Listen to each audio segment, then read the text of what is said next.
గత 2 వారాల క్రితం కడప పట్టణంలో వైఎస్ఆర్సీపీ కీలక కార్యకర్త అయిన పెద్ద దస్తగిరిని హత్య చేయడం జరిగింది. ఈ హత్య జరిగిన పరంపరను, ఆ సంఘటనను ఒకసారి పరిశీలిస్తే ఈ రాష్ట్రంలో గత కొన్నేళ్లుగా వైఎస్ఆర్సీపీ నాయకులు చేస్తున్న దమనకాండ, మారణకాండ, హత్యాకాండలు ఏ విధంగా జరుగుతున్నాయో అర్థమవుతుంది. 2019 ఎన్నికల కంటే ముందు జగన్మోహన్ రెడ్డి తన బాబాయ్ వివేకానంద రెడ్డి హత్యను ఏ విధంగా అనేక రకాలైన ముందుగా గుండెపోటు అని చెప్పి తర్వాత గొడ్డెపోటుగా మార్చారో, సేమ్ అదే విధమైన సంఘటనను కళ్ళకు అద్దే విధంగా పెద్ద దస్తగిరి హత్యను కూడా మాఫీ చేయాలనే ప్రయత్నం జరిగింది. ఒక గంజాయి త్రాగే వాళ్ళ గ్యాంగులకు సంబంధించిన గలబాగా చిత్రీకరించి దాన్ని అనుమానాస్పద మృతిగా దాన్ని చిత్రీకరించి ఏవి ఊరు పేరు సంబంధం లేని వ్యక్తులను ఆ కేసులో ఇరికించేసి పెద్ద పెద్ద తలకాయలన్నీ కూడా ఆ కేసు నుంచి బయటపడాలనే కుట్రను కడప జిల్లా పోలీసులు ఛేదించడం జరిగింది. ముఖ్యంగా ఈ పెద్ద దస్తగిరి కమలాపురం మాజీ శాసనసభ్యులు జగన్మోహన్ రెడ్డి గారి మేనమామైన రవీంద్రనాథ్ రెడ్డి గారికి ముఖ్య అనుచరుడు. అదేవిధంగా రవీంద్రనాథ్ రెడ్డికి బినామీగా వ్యవహరించే రవీంద్రనాథ్ రెడ్డికి అనంగు సహచరుడిగా ఉండే కడప డిప్యూటీ మాజీ మేయర్ నిత్యానందరెడ్డి గారు, పెద్ద దస్తగిరి ఇద్దరు కలిసి అనేక రకాలైన భూదందాలను చేయడం జరిగింది. అంటే కమలాపురం మాజీ ఎమ్మెల్యే గారు నిత్యానందరెడ్డి గారికి ఒక బినామీగా వీళ్ళు చేసే చట్ట విరుద్ధమైన వ్యవహారాలను, అదేవిధంగా ఏదైతే భూ కబ్జాలను వాటన్నిటిని కూడా తమ పేరులో లేకోకుండా పెద్ద దస్తగిరి పేరు మీద 100 కోట్ల రూపాయల భూములన్నింటిని కూడా రాసుకోవడం జరిగింది. ఆ సందర్భంగా జరిగిన తగాదాలు, వచ్చిన విభేదాల కారణంగా పెద్ద దస్తగిరిని ఏదో అనామకమైన హత్యగా, ఏదో చిల్లర గలాటలో పెద్ద దస్తగిరి మృతి చెందినట్లుగా చిత్రీకరించాలని చెప్పి నిత్యానందరెడ్డి గారు, అదేవిధంగా మాజీ ఎమ్మెల్యే రవీంద్రనాథ్ రెడ్డి గారు కుట్ర పన్ని ఒక వైఎస్ఆర్సీపీ కార్యకర్తను చంపివేయడం జరిగింది. నిన్న మొన్న ఏడుపులు పెడబొబ్బులు పెడుతున్నారు రవీంద్రనాథ్ రెడ్డి గారు, లేకుంటే కమలాపురం మాజీ ఎమ్మెల్యే గారు, కడప మాజీ ఎమ్మెల్యే గారు, ఆ పార్టీకి సంబంధించిన నాయకులు. పెద్ద దస్తగిరి మా పార్టీకి సంబంధించిన నాయకుడు, ఆయన హత్యను మేము ఈరోజు కూడా జీర్ణించుకోలేమని మాట్లాడుతున్నారు. ఈ సందర్భంగా జగన్మోహన్ రెడ్డి గారిని కడప జిల్లా వైఎస్ఆర్సీపీ నాయకులు సూటిగా ఒకటే ప్రశ్న అడుగుతా ఉన్నా.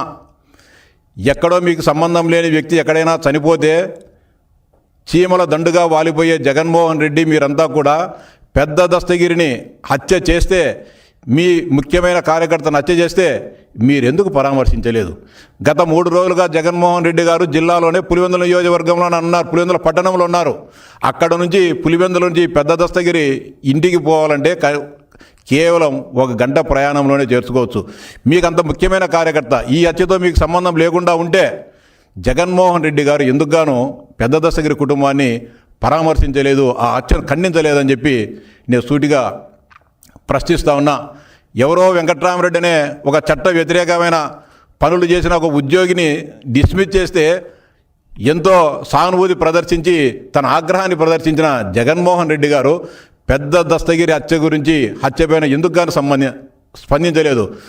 దోషులను కఠినంగా శిక్షించాలని చెప్పి ఎందుకుగాను జగన్మోహన్ రెడ్డి గారు కానీ, లేకుంటే ఆయన సోదరుడు కడప ఎంపీ అవినాష్ రెడ్డి గారు కానీ మాట్లాడడం లేదో చెప్పాలని చెప్పి సూటిగా ప్రశ్నిస్తా ఉన్నా.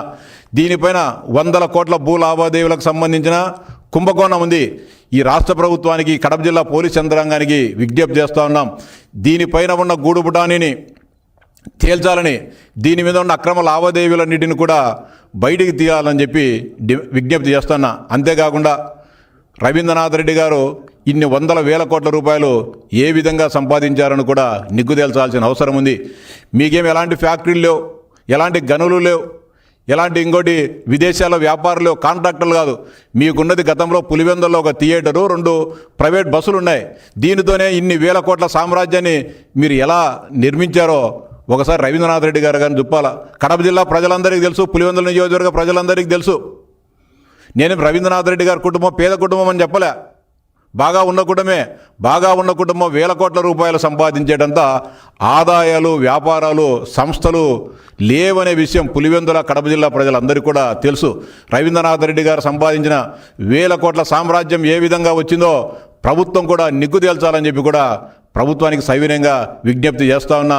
కడప జిల్లా ప్రజలు కూడా అర్థం చేసుకోవాల్సిన అవసరం ఉంది. ఏ విధంగా ఇల్లు ఇక్కడ పెద్ద దస్తగిరి హత్య, అంతకుముందు పులివెందులలో దస్తగిరి అనే వ్యక్తితోనే గొడ్డలి కదిరికిపోయి గొడ్డలి తీసుకొని వచ్చి బాబాయ్ హత్య. అంటే దస్తగిరి అనే పేరు గల వాళ్లకు వైఎస్ కుటుంబానికి అవినాభావ సంబంధం కనబడతా ఉంది. వీటన్నిటిని కూడా అదేవిధంగా గతంలో 2014-19 మధ్య కూడా అనేక మంది తెలుగుదేశం పార్టీ కార్యకర్తలను హత్య చేయించారు. వాటన్నిటిని కూడా అంటే ఎవరి మీదనో నెట్టాలని చెప్పి హత్యలు చేయడము, అంటే తమ మీదికి రాకోకుండా ఇతరుల మీదకి నెట్టేసి తమ కక్షలను లేకుంటే తమ ప్రయోజనాలను కూడా కాపాడుకోవాలనే ఒక కుట్రను, వాళ్ళ పద్ధతిని ఈ రాష్ట్ర ప్రజలు గుర్తించాలా, గమనించాలని చెప్పి విజ్ఞప్తి చేస్తూ ఉన్నా.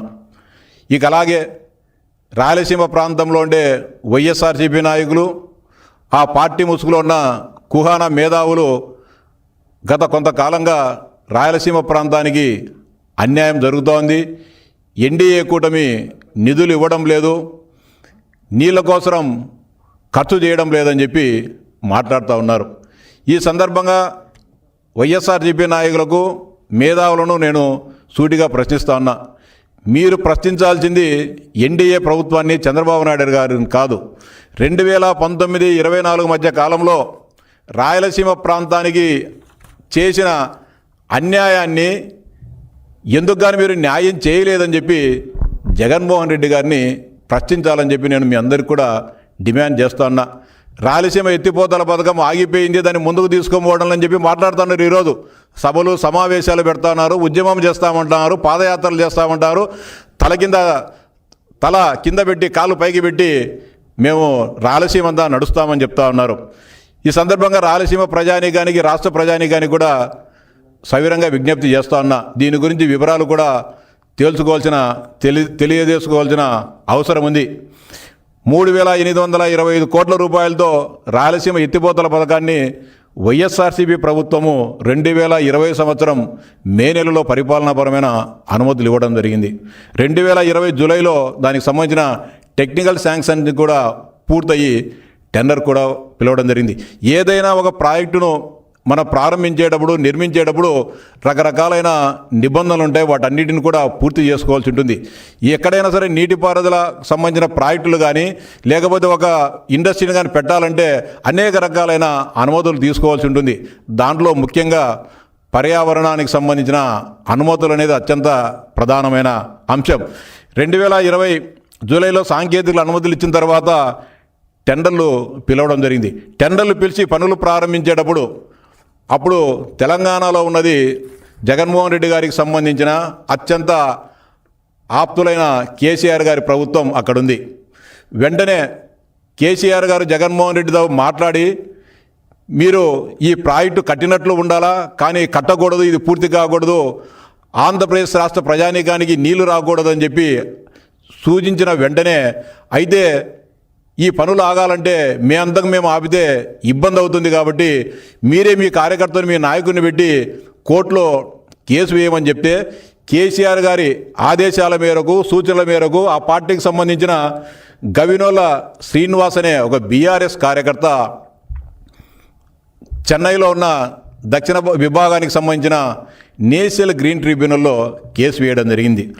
కేసు వేస్తానే 29/10/2020 నేషనల్ గ్రీన్ ట్రిబ్యునల్ ఈ ప్రాజెక్టు నిర్మాణానికి పర్యావరణ అనుమతులు లేవు, పర్యావరణ అనుమతులు అదేవిధంగా ఇతరాలకు సంబంధించిన అన్ని అనుమతులు తీసుకున్న తర్వాతనే ప్రాజెక్టును ముందుకు తీసుకోమని చెప్పి ఆపమని చెప్పి ఆదేశించడం జరిగింది. అయినప్పటికీ కూడా కాసుల కక్కుర్తితో ఏదో విధంగా తనకు సంబంధించిన పెద్దిరెడ్డి కంపెనీ అయిన PLR కంపెనీకి 100 కోట్ల రూపాయలు దోచిపెట్టుకోవాలనే ఒక దుగ్ధతో పనులు ప్రారంభించే ప్రయత్నం చేస్తే, మళ్ళీ జూలై 2021లో NGT మరోసారి ఆదేశాలు ఇవ్వడం జరిగింది. మీరు ఈ ప్రక్రియను ముందుకు తీసుకోబోవద్దు, దీన్ని ఆపివేయమని చెబితే వినకోకుండా 923 కోట్ల రూపాయల నిధులను అంటే డ్రా చేయడం జరిగింది. ఏ విధంగా డ్రా చేశారంటే, దీనికి లిఫ్ట్ ఇరిగేషన్ స్కీమ్ కాబట్టి మోటార్లు, పంపులు అవసరం. బ్రెజిల్కు అదేవిధంగా వెస్ట్ బెంగాల్కు పోయి సంబంధిత కంపెనీల దగ్గర ఆ మొత్తం అన్నీ కూడా పంపులు మోటార్లు తీసుకొని వచ్చేసి ఇప్పుడు ఎక్కడైతే రాయలసీమ లిఫ్ట్ ఇరిగేషన్ పథకాన్ని చేయాలనుకుంటారో, ఆ పనులు చేయాలనుకుంటారో ఆ ప్రాంతంలో వాటిని తీసుకొచ్చి ఆ డబ్బులన్నీ కూడా డ్రా చేసుకోవడం జరిగింది. విషయాన్ని తెలుసుకున్న ఎన్జీటీకి అనేక రకాలైన తెలంగాణ ప్రాంతం నుంచి ఫిర్యాదులు రావడంతో మళ్ళీ ఒక త్రిసభ్య కమిటీని అక్కడ నియమించి వెళ్ళి పనులను పరిశీలించమని చెప్పి ఆదేశించడం జరిగింది.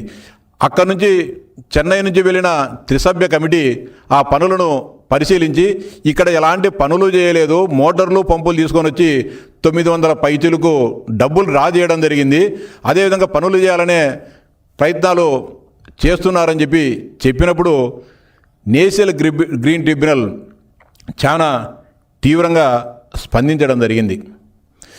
మేము వద్దని చెప్పినా కూడా కేవలం డబ్బులకు దోపిడీ చేయాలనే కక్కుర్తితో 900 పైచులకు రూపాయలు నిధులను డ్రా చేయడం జరిగింది. ఇదే విధమైన వైఖరిని మీరు కొనసాగిస్తే ఆంధ్రప్రదేశ్ రాష్ట్ర ప్రధాన కార్యదర్శిని, అదేవిధంగా నీటిపారుదల శాఖకు సంబంధించిన ఇంజనీరింగ్ చీఫ్ను అరెస్టు చేయాల్సి ఉంటుందని చెప్పి తీవ్రంగా హెచ్చరించడం కూడా జరిగింది. ఇంత జరుగుతూ ఉండి వైఎస్ఆర్సీపీ ప్రభుత్వంలోనే పనులు ప్రారంభించారు. పనులు ప్రారంభించిన 3 నెలల్లోనే నేషనల్ గ్రీన్ ట్రిబ్యునల్ పనులను ఆపివేస్తే ఈరోజు తెలుగుదేశం పార్టీ దాన్ని ముందుకు తీసుకోకపోవడం లేదు.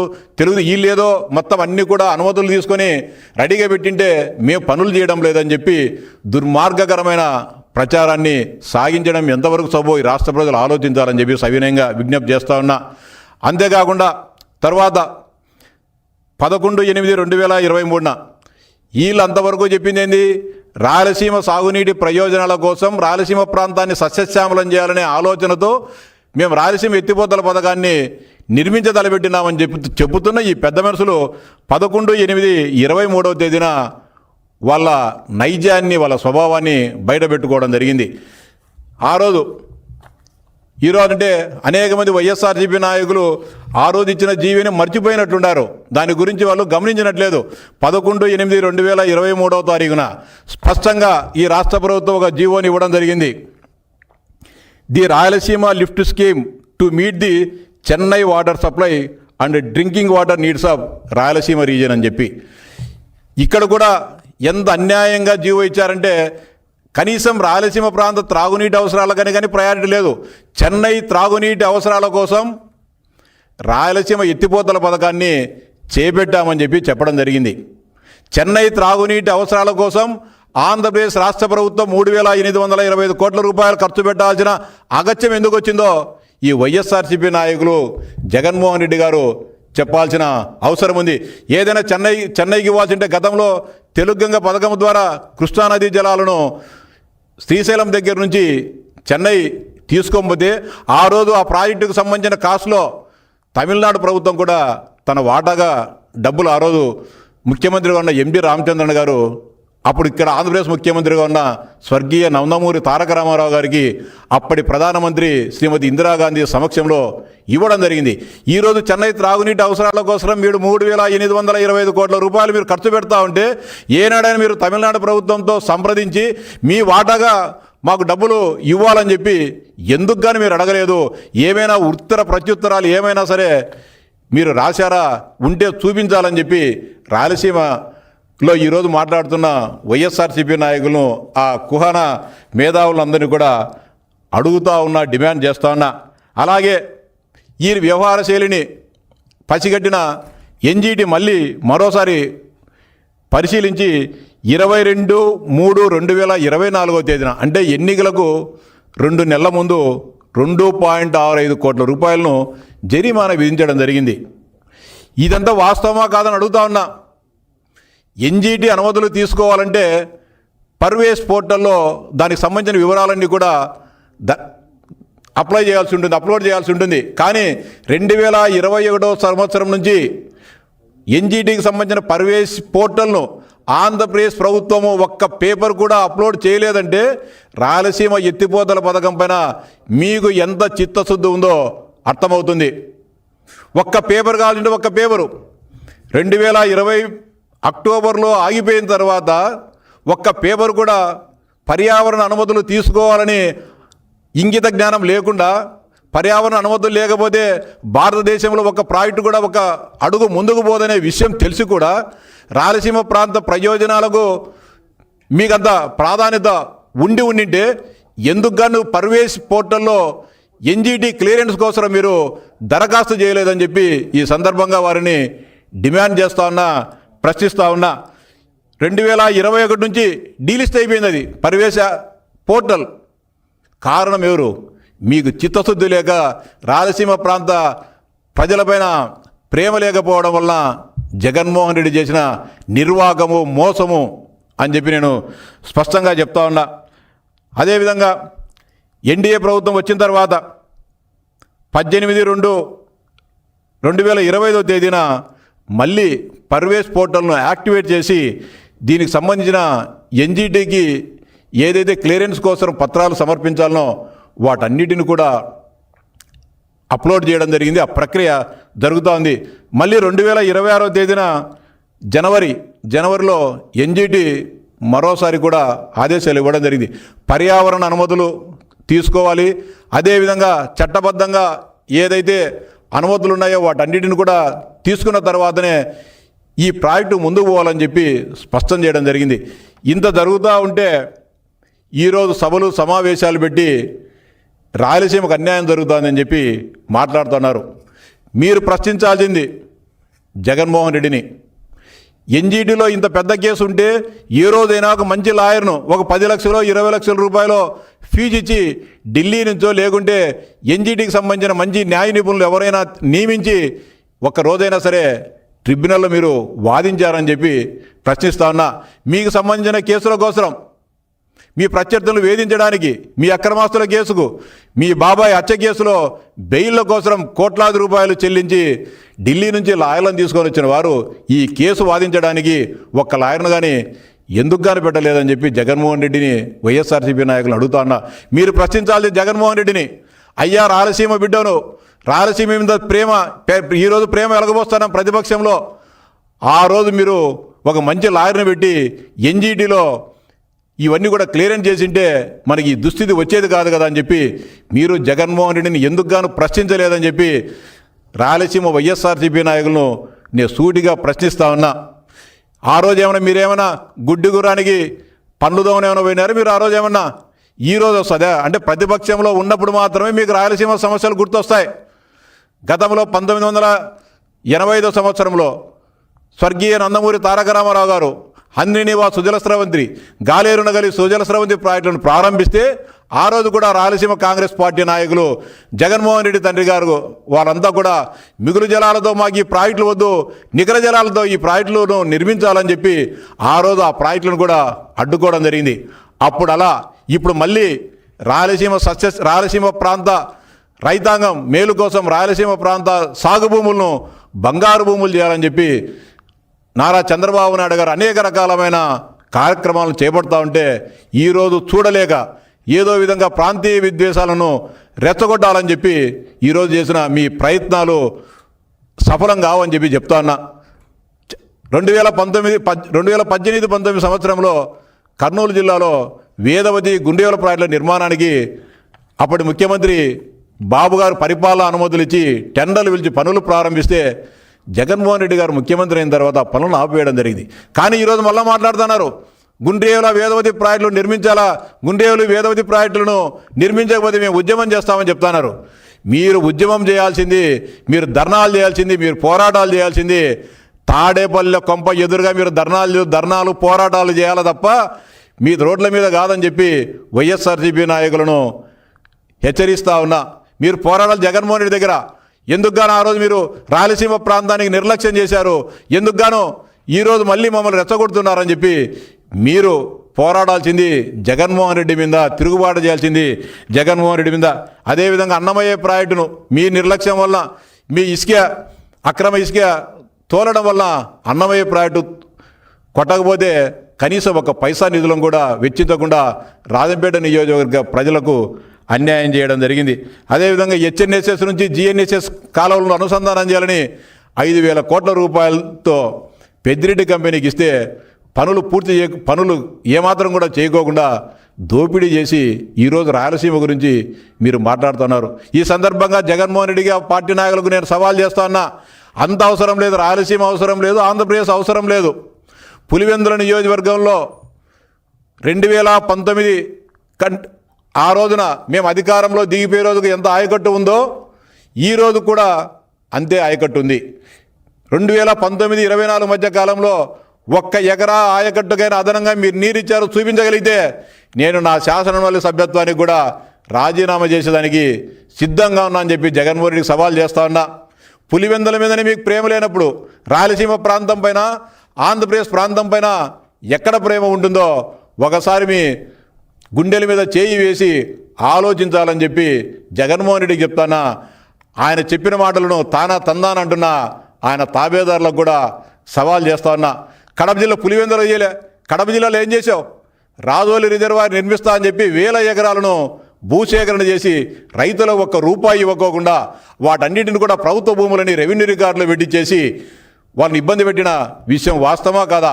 అటు వాళ్ళు అమ్ముకోలేక కొనలేక ప్రభుత్వం మీరు 3 సంవత్సరాల పాటు వాళ్ళకు డబ్బులు ఇవ్వక ఈరోజు అనేక రకాలుగా మీరు చేసిన నిర్వాహకం వలన ఇబ్బందులు పడుతున్న విషయం వాస్తవమా కాదా అని చెప్పి జగన్మోహన్ రెడ్డి గారిని సూటిగా ప్రశ్నిస్తాను. ఈరోజు మైక్రో ఇరిగేషన్ ప్రాజెక్టుకు సంబంధించి 5 సంవత్సరాలు రాయలసీమ మెట్ట ప్రాంత రైతులను ఏంచగదిన్నాం ఆ రోజు ఒక తుంట పైబీకుండా. ఈ ప్రభుత్వం వచ్చిన తర్వాత ఈరోజు దరఖాస్తు చేస్తే వారం రోజుల లోపలనే